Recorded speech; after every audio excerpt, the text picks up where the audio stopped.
बहुत पुरानी बात है। एक जंगल में एक गुरुकुल था जिसमें बहुत सारे बच्चे पढ़ने आते थे। एक बार की बात है, गुरुजी सभी विद्यार्थियों को पढ़ा रहे थे, मगर एक विद्यार्थी ऐसा था जिसे बार बार समझाने पर भी समझ में नहीं आ रहा था। फिर गुरुजी को बहुत तेज से गुस्सा आया और उन्होंने उस विद्यार्थी से कहा, ज़रा अपनी हथेली तो दिखाओ बेटा। विद्यार्थी ने अपनी हथेली गुरुजी के आगे कर दी। फिर हथेली देखकर गुरुजी बोले कि बेटा तुम घर चले जाओ, आश्रम में रहकर अपना समय व्यर्थ मत करो, क्योंकि तुम्हारे भाग्य में विद्या नहीं है। फिर शिष्य ने पूछा कि क्यों गुरुजी? फिर गुरुजी ने कहा कि तुम्हारे हाथ में विद्या की रेखा नहीं है।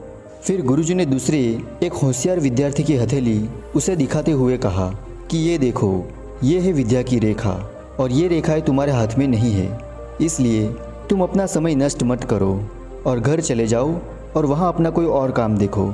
ये सुनने के बाद उस विद्यार्थी ने अपने जेब से एक चाकू निकाला, जिसका प्रयोग वो हर रोज़ सुबह अपने दातुन काटने के लिए किया करता था। उस चाकू की पहली नोक से उसने अपने हाथ में एक गहरी लकीर बना दी। उसका हाथ लहूलुहान हो गया। उसके बाद वो गुरुजी से बोला कि मैंने अपने हाथ में विद्या की रेखा बना ली है गुरुजी। और ये देखकर गुरुजी भावुक हो उठे और उन्होंने उस विद्यार्थी को गले से लगा लिया। फिर गुरुजी बोले कि तुम्हें विद्या सीखने से दुनिया की कोई ताकत नहीं रोक सकती बेटा। दृढ़ निश्चय और परिश्रम हाथ की रेखाओं को ही बदल देते हैं। दोस्तों, क्या आप जानते हैं कि वो विद्यार्थी कौन था?